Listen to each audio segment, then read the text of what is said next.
karena ini sifatnya talk show, tapi saya tanya dulu nih sama Pak Steven ya. Pak, saya dengar kalau Bapak untuk menawarkan manfaat ini, itu Bapak menginformasikan presentasinya dengan proteksi income, tapi dengan pendekatan lifestyle. Betul ya Pak ya? Nah, Benar, seperti ya. apa sih Pak sebenarnya kalau kita pada saat mempresentasikan kemudian dengan pendekatan lifestyle itu sendiri untuk proteksi income? Ya, saya jadi penasaran. Silakan Pak, gimana sih Pak cara presentasinya? Thank you Bu Ira. Jadi kalau versinya Steven pribadi ya, jadi sebelum saya presentasi produk, saya itu selalu fokus di approaching dulu. Jadi sewaktu di pendekatan itu ya, kita tuh sebagai seorang konsultan yang profesional itu udah harus bisa fact finding. Nah, fact finding dalam segi apa nih? Misalnya nih, kita harus kenal calon nasabah kita ini bidang usaha atau pekerjaannya seperti apa. Oke, and then kita lihat dulu kira-kira income-nya itu di kisaran berapa, range berapa. And then kita lihat lagi asetnya, lalu kita lihat lagi lifestyle-nya, pengeluarannya. Ini penting sekali. Kenapa kaitannya? Karena nantinya ketika kita akan menyajikan ilustrasi, Bu Ira, ya kan? Kita kan mau buat jumlah uang pertanggungan itu yang sesuai dengan calon nasabah. Jadi bukan angka yang kita ingini. Kalau kita pengennya sih yang gede terus ya Bu ya. Pastinya dong Pak ya.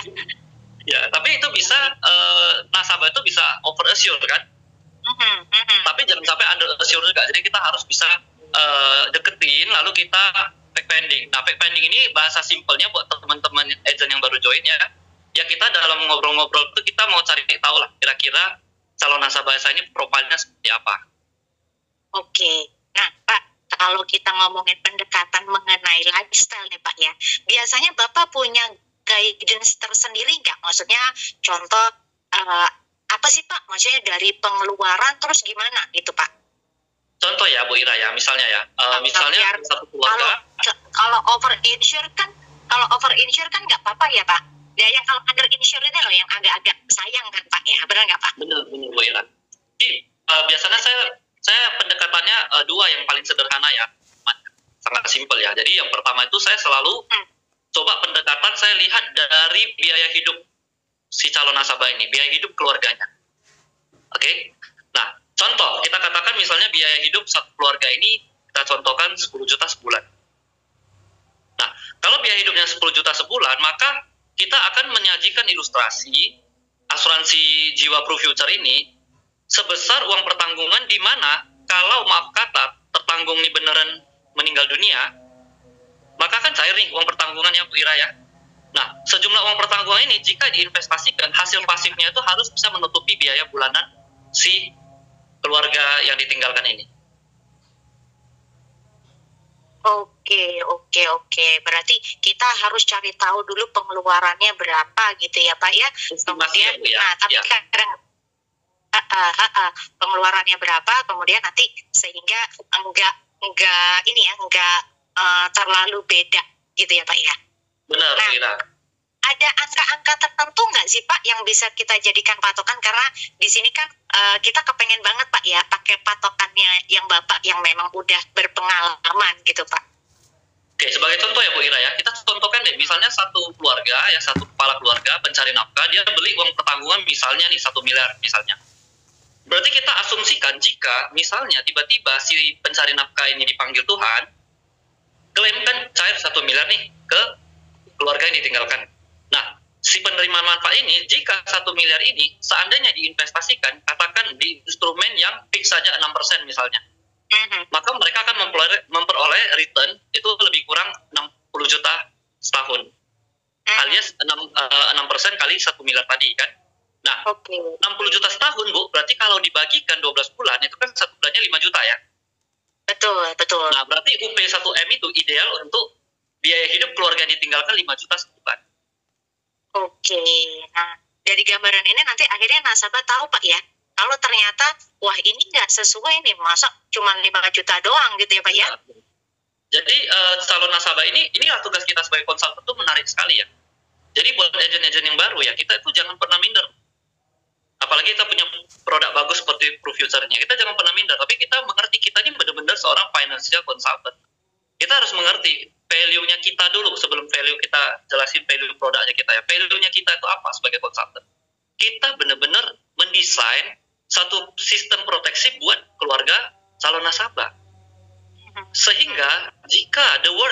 buruk terjadi, uang pertanggungan itu cair, keluarga yang ditinggalkan itu tetap bisa hidup dengan gaya hidup yang sama seperti saat si pencari nafkah hidup. Betul, betul, betul Pak. Wah, sesuai sama ini Pak ya, sesi training kita Pak ya, pada saat sang pencari nafkah masih ada, berarti dia bekerja untuk uang, nah pas nggak ada berarti uang yang bekerja untuk kita, gitulah Pak ya, kurang lebih ya Pak. Benar. Berarti kalau kita kembali ke hitungan tadi, simpelnya, kalau misalnya estimasi biaya hidup keluarganya 10 juta sebulan, berarti idealnya uang pertanggungannya 2 miliar. Nah, oke. Namun dalam case tertentu, apalagi kalau usia calon nasabah sudah lumayan tinggi, misalnya di atas 40 tahun, 50 tahun, mungkin premi future kan mengikuti lebih tinggi karena tradisional kan. Nah, iya betul. Pada case seperti itu kita bisa coba pendekatan yang nomor 2. Apa itu Pak? Nah ini kita perlu catat juga nih Pak. Iya, ini pendekatan nomor 2 ini saya sering pakai kalau saya ketemu calon nasabah, mereka masih punya anak yang masih kecil. Sering ya teman-teman agent ya, teman-teman apalagi teman-teman agent baru ya, pasti teman-teman punya dong ya daftar nama yang mau diprospek ya, terus udah ada dong di pikiran Anda itu oh yang punya anak kecil siapa gitu ya kan. Nah pendekatan yang saya pakai adalah saya selalu sampaikan ke mereka kira-kira bahasanya seperti ini, bapak atau ibu pasti sayang sekali ya ke anak bapak ya. Ibu Ira sayang nggak ke anak ibu Ira? Pasti sayang banget ya. Banget. Ya apalagi yang kelihatan deh Bu Ira itu ibu yang sampai hati sekali ya. Nah, karena saking sayangnya Bu Ira ke anak-anak, tentu ibu ingin memastikan bahwasanya anak Bu Ira itu mendapatkan kehidupan yang baik. Dari segi sekolahnya, makanan yang bergizi, setuju ya Bu ya? Pasti Pak. Pasti mau kasih dia sekolah yang baik, pakaian yang baik, ya kan? Terus hiburan, anak-anak kan perlu hiburan juga ya, mungkin sebulan minggu sekali ke mall atau main-main ke kolam renang dan lain sebagainya. Nah Bu Ira setuju ya Bu, semua itu kan perlu biaya ya Bu Ira ya. Pasti, Bu Ira saya yakin selama Bu Ira sehat dan kuat bekerja seperti sekarang, maka semua itu Ibu Ira pasti bisa atasin gitu ya, karena Ibu Ira bekerja keras untuk membiayai mereka semua. Cuman Bu Ira, saya sebagai financial consultant-nya Prudential, saya mau sharing ke Ibu nih, Bu, dalam hidup ini maaf ya Bu, yang namanya resiko meninggal muda itu ada nggak? Ada Pak, ada pasti Pak. Ya? Apalagi kemarin pandemi Pak ya. Oh, benar. Kadang-kadang juga kita dengar misalnya yang waktu muda terkena serangan jantung, ada ya Bu ya? Ada. Atau mungkin umur 40 tahun, tahu-tahu serangan stroke, langsung jatuh meninggal dunia. Nah Bu, maaf nih Bu, kalau kita renungkan Bu, kalau terjadi tak diinginkan seperti itu Bu, kira-kira Bu, bahaya nggak efeknya ke keuangan keluarga? Aduh, kayak bahaya banget sih Pak ya. Saya nggak bisa sampai takut ngebayanginnya nih Pak. Siapa ya Bu kira-kira mau membiayain biaya? Kita langsung ngomongnya personal ya, jadi kita langsung boleh ngomong. Contoh si kecil misalnya namanya si Hendra. Bu, kira-kira Hendra baru umur 7 tahun Bu. Kira-kira siapa ya yang bakal nerusin biayanya sampai dia nanti dewasa? Jadi pendekatannya ke personal. Nah begitu udah kena ke personal, biasanya itu langsung kena ke emosional si calon nasabah. Karena kita ngomongnya personal. Kalau kita ngomongnya general umum, kita terus ngomong produk saya bagus, produk ini murah, tapi itu nggak kena ke personal dia. Dia tetap menganggap kita sebagai seorang sales penjual yang numpang lewat aja gitu.